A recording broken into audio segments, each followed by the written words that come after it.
Hi, everyone. I wanted to start off by saying I miss you guys, and I am sorry that I wasn't there yesterday and I'm not here again today.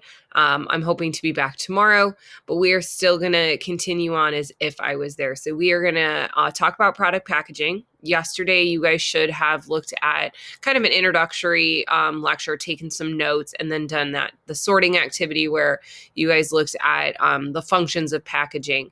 So I'm just going to give you guys a little bit more information, and then you will end class with doing an article and some questions. So I do, expect you guys to follow along with me. This will be short. It'll be sweet. But definitely informative. So I'm going to go ahead and present this and go through it as if I was standing in front of you. So in yesterday's lecture, it had mentioned that your product packaging is what people use ultimately when making a decision on what to purchase. Your packaging is your last and best chance to make a sale. Nobody has the time to sit and take two products and look at the benefits, look at the drawbacks, the ingredients, look up reviews on their phone. We just don't have time for that. So people will use packaging as a way to choose. Whatever packaging is more attractive to the consumer, that is what they are going to pick. Okay. Unless you go in already knowing what you want to buy, when you're up between two options, you're going to use packaging as that tiebreaker. Now, here are some fun facts, if you will, just some packaging background. Okay. This is wild. If you think about it, when you guys walk through a grocery store, you're looking at 600 items per minute. That's one item every 10th of a second. So that's a lot for your mind to take in and process. So that's why the visual of the packaging is so important. Okay. This I had shared with you yesterday. Bubble wrap was first marketed as textured wallpaper, which is very odd. Coca-Cola, which we are all familiar with, 94% of the world's population does recognize their packaging. They have a very iconic, shape to their Coke bottle for sure. And this one's a little sneaky. So instant coffee is not real coffee. It's like a cheap alternative. But what they'll do is spray coffee aroma into the lids before they seal it. So when you open it, you feel like you're getting fresh ground coffee. But really what you're getting is not that at all. But it's just a trick with their packaging. Now, I'm going to give you guys two examples of how product packaging can be very influential and also help you succeed. So, gentlemen, I don't know if any of you have heard of this brand, and maybe ladies, you have as well, but it is a product geared towards males. So there's a lot of subscription boxes for females. Okay, so there's Stitch Fix, the Fit Fab Fun, Pop Sugar, Ipsy. There's a ton of subscription boxes for women, but what there wasn't was any for men. So the Trunk Club, basically you fill out a profile and then they hand select clothing for men, send it to you in this trunk like cardboard packaging. And basically you can keep what clothes you like and send back what you don't. And it's basically like a personal stylist for you. Well, the packaging was so impressive that it caught the eye of Nordstrom, and they ended up buying this little startup for 350 million. So yes, the product has to be great, but so does the delivery of it. Okay, how it's packaged, how it's interacted with the consumer really does matter. So this is an influence of really great packaging. Now, the other one I'm about to show you, I put in quotes because it actually has a positive thing. But I'll show you in a minute, the packaging is not that cute. So in Australia, and I've realized other countries do this as well, the government made branding your product illegal. So Marlboro couldn't use its logo or any of its fonts. The packages instead had to be covered with health warnings and graphic images of what could happen to you if you smoke. And the whole point of it was to deter you from smoking. Okay, they had the biggest smoking decline in Australia in 20 years, which is absolutely amazing. So I don't want to say it's poor packaging, but I'm about to show you guys, here's what the packaging looks like. So it says, don't let children breathe your smoke, and it shows a young woman on a ventilator. This was one of the more G-rated ones. I looked on Google Images and looked at the other ones, and this was the least graphic, if you will. So again, packaging can have major influence. All right, here are just some facts that I pulled from an article. 52% of consumers will repeat a purchase from an online merchant that delivers premium packaging. So if you order something off Etsy or you order, anything really, if it comes packaged nicely, that is a good consumer exchange. That's a positive experience and you'll want to repurchase. In that same survey, they found out that 4 in 10 consumers would share an image on social media if it came in unique packaging or if it was packaged super cute or interesting.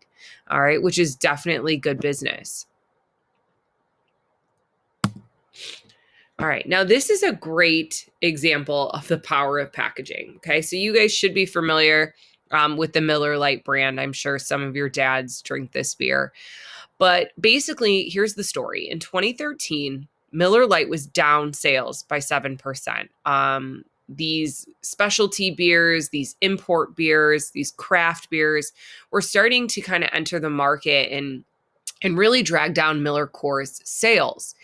So what they ended up doing is they tried changing the design of the can, doing some, innovative changes to basically the can itself, but made the beer taste terrible. They even tried changing the recipe of the beer, and no one really liked it. So what ended up happening was Anchorman 2 was coming out. And if you guys know that movie with Will Ferrell, it was set in the 1970s. And they were actually at the time looking for an official beer sponsor for the movie. Well, it made perfect sense. Miller Lite was like the hottest, most popular beer in 1970. Okay. And better yet, Bud Light wasn't even around in 1970. So it was a perfect chance for Miller Lite to promote the movie. And what they ended up doing was going back to their 1970s can, which you guys can see on the screen, by not changing the beer, not changing the design of the can, but just changing the face of it. Okay, going back to their 1970s. Sales went up 5%, not for changing anything, but the graphic on the can itself. And if you think about it, people love nostalgia. So your dads and maybe even your moms who drank Miller Lite back in the 70s, when things were happy, they didn't have kids yet, or however old they were. Okay, it brings them back to a better time. Okay, and then people who drink beer now like the idea of authenticity, like retro. So this was a perfect tie-in. On the next slide, you guys can see the can over the years, and you may prefer, the look of one over the other. But you can see back in 2013, that's when they changed to the old can design, and they've made it permanent. Okay. Just by changing the packaging, they saw sales jump 5%, which is absolutely insane.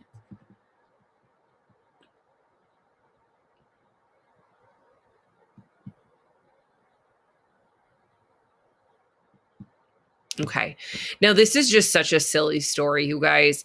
So, BIC, the pen company, which we know their extendable equity is disposability, BIC came out with pens for her, which is just such a dumb concept. So, essentially, these were pens that were like pink and purple, and they pretty much cost double, which is not a lie. And they were just meant to fit a woman's hand better. I've linked this lecture on the agenda, so if you want to watch this little skit Ellen does, it's actually pretty funny, where she just kind of pokes fun at BIC. BIC has been famous for making a couple marketing mistakes, doing things that they think are clever, but kind of come off as sexist and a little tone deaf. But essentially, these pens were just made for girls, so they would fit a woman's hand better. They're easier for women to write with these, which, again, it's a pen. There's no difference here. But because of the packaging and who it was marketed to, they, increased the price. Okay, the internet had a little fun with this too. There was some backlash, so you can see in the pictures, the women write, I wrote this all by myself, like it's a miracle. And then you can see the guy in the middle.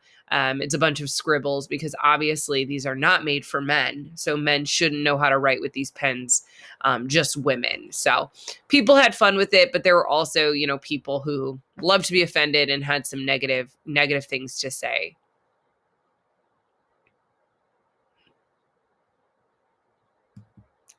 Okay. Packaging is called invisible advertising because it has the power to create strong attachment or turn people off completely. Okay. You really got to make sure that you're careful because that's the last thing people see right before they're about to make their purchase, and it could sway them in one direction or the other. All right. Here are just some creative packaging I wanted to include. So I've talked about Chobani flips before, but that's like a top view. So you guys can see how in one spot they have the fresh ingredients and then the yogurt, so you can actually flip it over. The Green Valley steamers are awesome. There was a time, guys, where you couldn't just throw a whole bag into the microwave to cook your vegetables. So this was just a really innovative product. You have the pop can sleeve that goes really neatly into your fridge, so you can just pull a pop and go. You have Go-Gurt, which is essentially just yogurt on the go. Cascade Complete having, the rinse agent and the detergent all in one little pod. Progressive with soup. And then that, fresh topping that you can throw in, whether it's oyster crackers or little Cheez-It crackers. And then you have Lush, which does a great job. They actually put a picture of the person that made your product and when it was made and when it's good to use. So Lush is all about these really organic quality ingredients. So this was just a really nice touch to see exactly who handled your product before it comes to you. And then Coors, if you're familiar with Coors, they do have cans that the mountains actually change colors when it's that ideal temperature to drink. So they always say your Coors is ready, when the mountains turn blue. It's at that perfect temperature. So packaging can really be influential. All right. Again, I will let you guys watch this video if you'd like, but 19 Crimes Wine did something super awesome. They actually had like a reality app. So these labels that are on the wine do nothing just when looking at them with your own two eyes.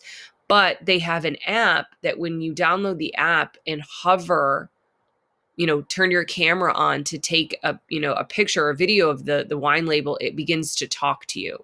So these are all based on very famous crimes and people who have committed them, and they tell you their story. So the labels actually talk to you through your phone. So it's a very interactive, very cool thing that a lot of people bought these wines for that piece of it. Just, it's a really fun thing to show at parties.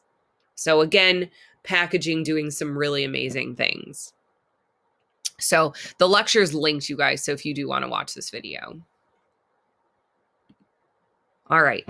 And then last but not least, one more video before I start to close out is, again, this is something that you guys can watch, but manufacturers spend more than $150 billion on product packaging. Okay, that's a lot just for the packaging itself. And in this video, they just highlight a couple just very small but ingenious things that you may take for granted, that you don't even realize is so convenient. But it's designs to packaging that just make your life so much easier. All right. And as we wrap up, I just have a few slides left, so I appreciate you guys sticking with me. But these are ways product packaging influences your purchasing behavior. So number one is brand positioning. Just notice, guys, no matter what Oreo does, it is easy to identify an Oreo packaging. If I told a 5-year-old to go into the store and get the blue packaging with the white and black cookie on it, they will come out with Oreos every time. Oreos does a great job of making it easily recognizable and very simple for customers to recognize in any retail environment. So when you guys are creating products, you want to make sure that your packaging is uniformed across the board, no matter what product line you're entering. Number two, quality packaging can have positive effects on consumers' buying habits. Think of Apple. I guarantee there are people in this classroom right now who have still holding on to their Apple packaging. Okay, whether it's their iPod or their iPad box, the iPhone box, you still keep it for whatever reasoning. And the good thing about this is Apple does an incredible job with their packaging, and it speaks to the quality of what's inside it as well. That clean, sleek, quality packaging translates into their actual products. And then we have two more. Color connection. Believe it or not, color, typography, which is your fonts, are very important to your target audience. Okay, colors have been argued as one of the most important factors. Okay, so if you think about it, if you look at the two cereals at the bottom, the colors are going to definitely hit the younger consumer. Okay, it's fun, it's a cartoon, it's definitely for children, where colors like green and brown may promote more natural products. Okay, so colors can promote an emotional response.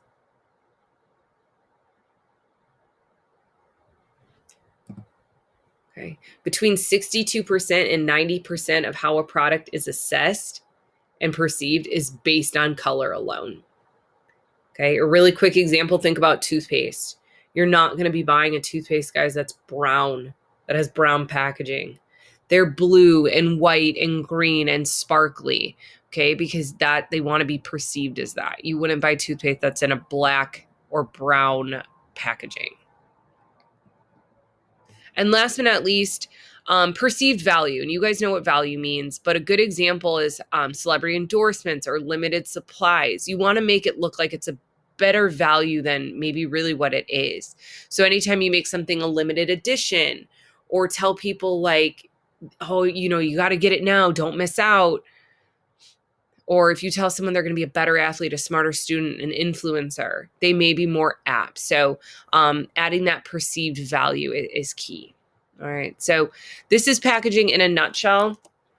What I want you guys to do now, this may be in your packet. I apologize because I don't know off the top of my head, but there is going to be an article and it's going to look like this. It says why your product's packaging isn't important as the product itself. So I am going to have you guys read this article. Okay. Check your packets first. If it isn't in your packet, it's linked on the agenda. And then you guys are going to answer these questions. Please make sure you're changing the color of your font, and then you guys can submit this into the inbox. If the questions are also in your packet, I seriously can't remember if I printed them out. You can do them in your packet or you can do them online, but please make sure you do it on the inbox. Hopefully I'll be back tomorrow. And I appreciate you guys listening, and I will hopefully see you soon. Bye, guys.